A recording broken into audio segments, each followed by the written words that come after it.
Sorry. Take two, you don't know that, but took forever for this thing to load. I don't want to go back and show you how it loaded because took too long. Hopefully, I wouldn't do that again. However, you find this in the modules, under the discussion module, which maybe I'll show you at the end. But it's also part of the lecture, right? You're watching the lecture. But if you want this to print out or go back and look at the slides, they're in the module section, okay? Chapter 2, discussion power. So, chapter 2, self, society, and culture. The impact of this on us has been um, extraordinary. This is what shapes us. These are the things that shape us. There's other things, family. It should include family, but that is part of culture. Family is part of your culture, right? So I'm not going to read every slide. I'm going to go through a few of these, right? We're going to talk about this. Here's your learning objectives for the trial. This is the one. Relate the sexual behavior of bonobo chimps to human sexual behavior. So um, I'll just say that chimps and humans share about 98% of their DNA. They're the closest relatives we have that aren't human. Um, and so, but bonobo chimps are like one of the only animals that have sex for pleasure. So you're going to read more about that. But yeah, um, they don't. Yeah, they have sex for pleasure, which is not usual in the animal kingdom. Okay. So I'm not gonna go through all of these. You're gonna learn all this in your readings, right? And your experiences, how emotional we are, the sexual triangle, right? Who we are, the species, the culture, the religion, and then your individuality and how that makes up your sexuality, right? So I already talked about sex on the bonobos. You're gonna read more about that. Um, so anyway, all right. I did have some notes, but I'm going to pass on that. Human nature and sexuality. So, norms, cultural rules, right? Acceptable behaviors, the combination of human culture and human nature working together to produce sexual behaviors. Like we mate typically, supposedly, for life. But many people do not believe that that is the case. And this is where evolution has an impact, right? What's the diff? Like, not that long ago, historically, not that long ago, people never lived to be 70, 80, 90 years old, right? Um, and so when you said mate for life, when the lifespan was 30 or 40 or 50, right, is much different uh, than nowadays where we live to be 70, 80 years old. So, anyway, it's one of those questions. You'll make up your own minds about how you're going to live your life. Uh, so, however, pairing did allow us to start civilization to grow, right? Like there was no, once you pair, like in your culture or in your little community, once everybody is paired up, then the competition for female or male companionship, that competition for a relationship goes away and it allows us to focus on other things and build a society or a civilization, right? Which, when it was without that, there's a lot of too much time is spent around trying to have sex, basically, I guess. Um,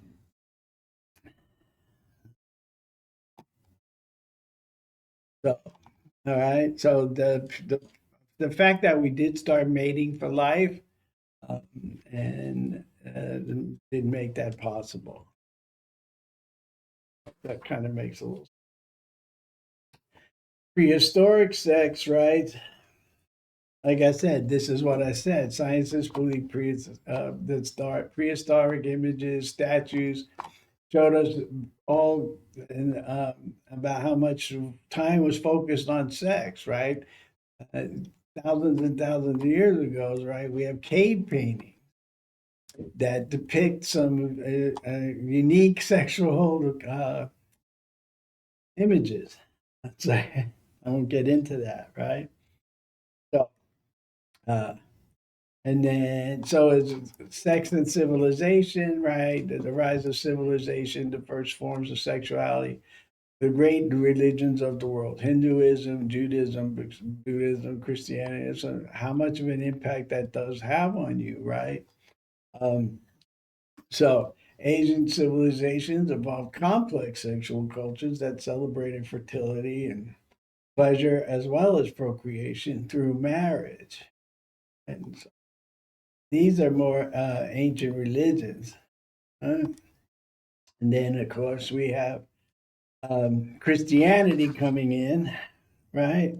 And so the Greeks had a very unique, maybe, view of sexuality, and their practices and things were like not what we typically see today, I guess. Um, and then, of course, the Romans took over um, Greece, conquered Greece, and then things changed, right? And Romans brought Christianity with them, which made some conflicts. Mhm. Christianity is somewhat sexually oppressive, right? They have a firm uh, beliefs and rules around that kind of thing.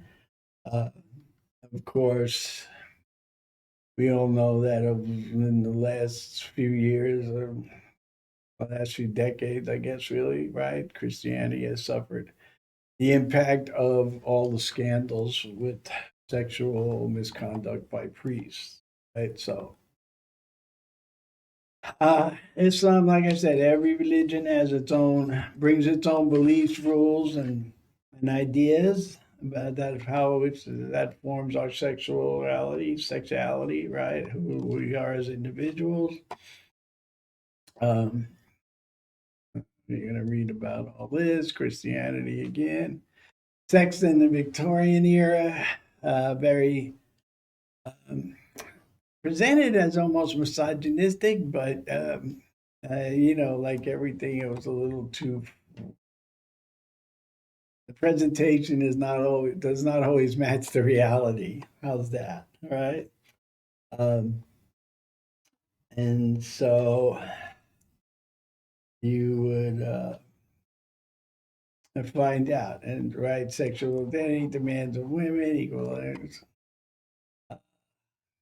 The new norm emerges as the heterosexual couple, long term sexual partnership, right? Our mating, right? This is where we go. Right? Uh, and then here again, right? So women start demanding more equality, and homosexuality is coming more to the forefront, and it's threatens. It felt like a threat to people for their masculinity, and so they began the Boy Scouts, right? To bring people to raise boys with a masculine identity. However, we all know, again, just like the priests, now the Boy Scouts organization is in serious trouble for sexual conduct. Mm. So we keep going. Uh, and here also is where Freud came about, right? So Freud had very definitive ideas about sex and how we relate to our parents and our mates and all this stuff. And most of it is no longer uh, followed, I guess, and no longer like in therapy. Very few Freudian therapists left of any kind, right? Freud's thing was all of our psychological issues developed from sexual context about conflicts with our sexual trying to make our sexual identity, I guess, right? Our attachment to mom or dad, or anyway, like I said, most of it's not, doesn't seem valid anymore. So, where am I?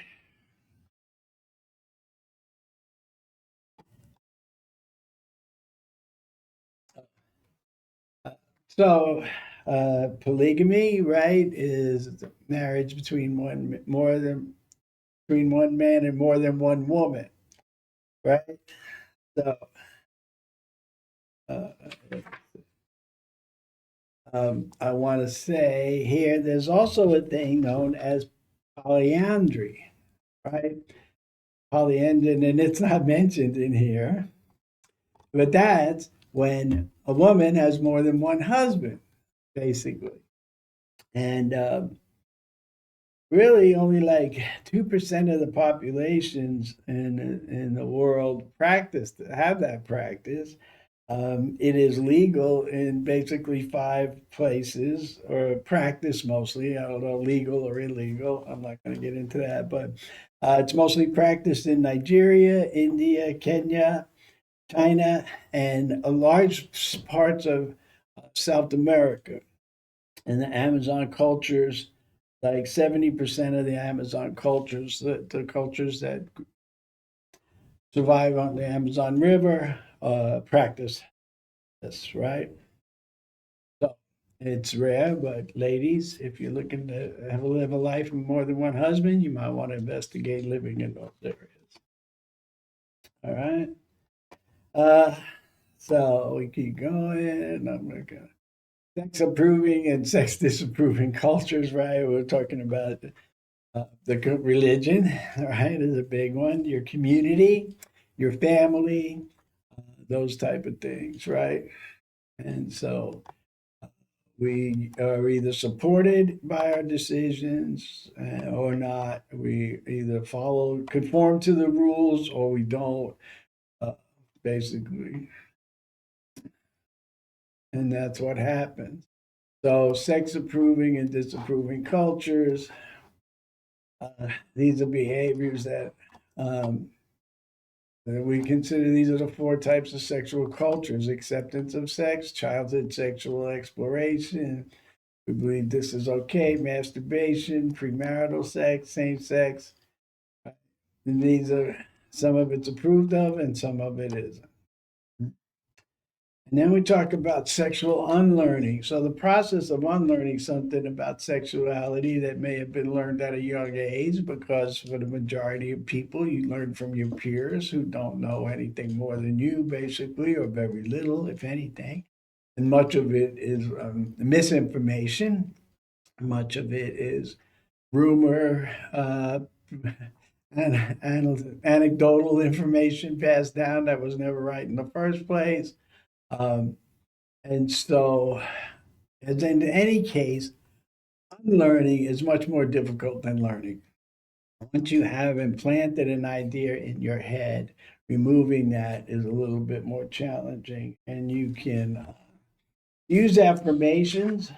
We talk about, um, if you stand in front of a mirror, right? If you're a Psych 1 person, you've heard Psych 1, you must have learned about affirmations. You stand in front of a mirror and say something to yourself for 30 days, and then you believe it to be true. Right? So, but unlearning bad ideas is just harder than learning them. All right. So here we are: sex, religion, and reality, polytheism, the belief in multiple gods or spirits, monotheism. Uh, these were the older cultures, older religions believed in this, the older followings believed in this, and then Christianity and Judaism and Islam, who are now probably the largest groups of people in the world, monotheists, believing in one God. Not the same God, which is part of our issues as humans, but I'm not going to get into. All right. So here we have organized religion, and here's the thing: sexually and sexual norms of the great religions.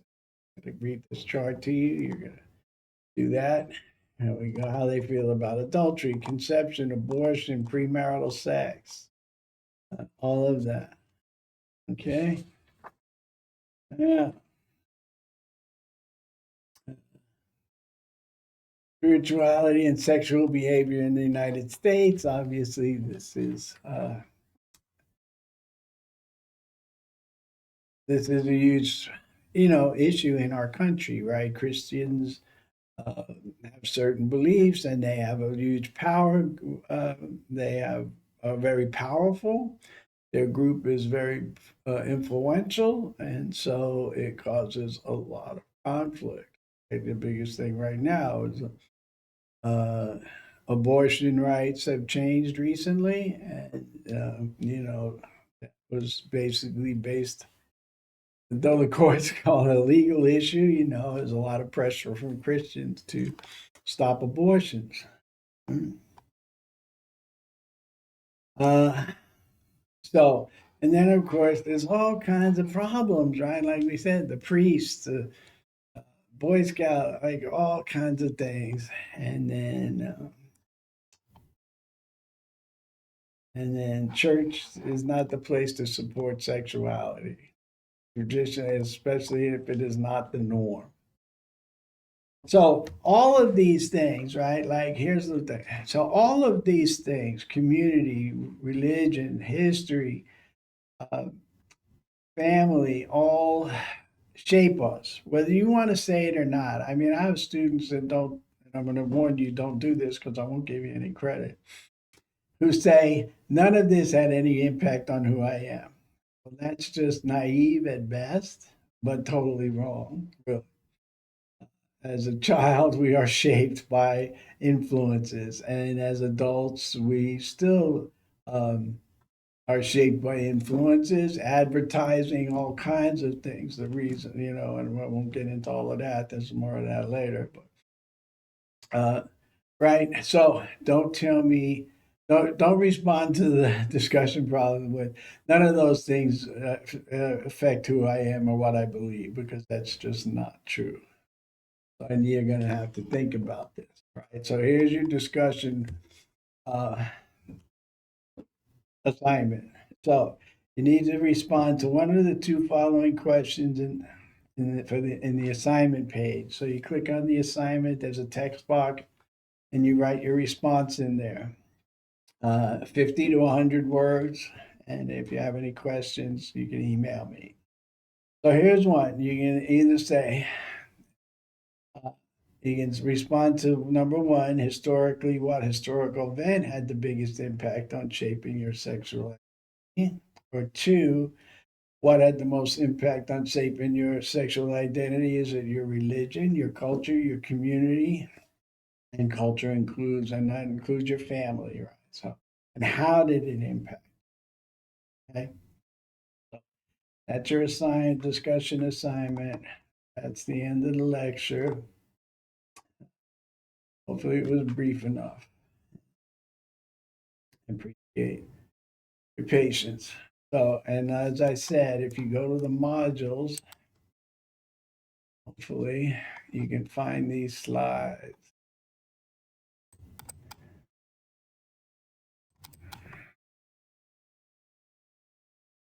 Yeah, there you go. Okay. So that's it for chapter 2. We would further lectures for chapters for the rest of the chapters.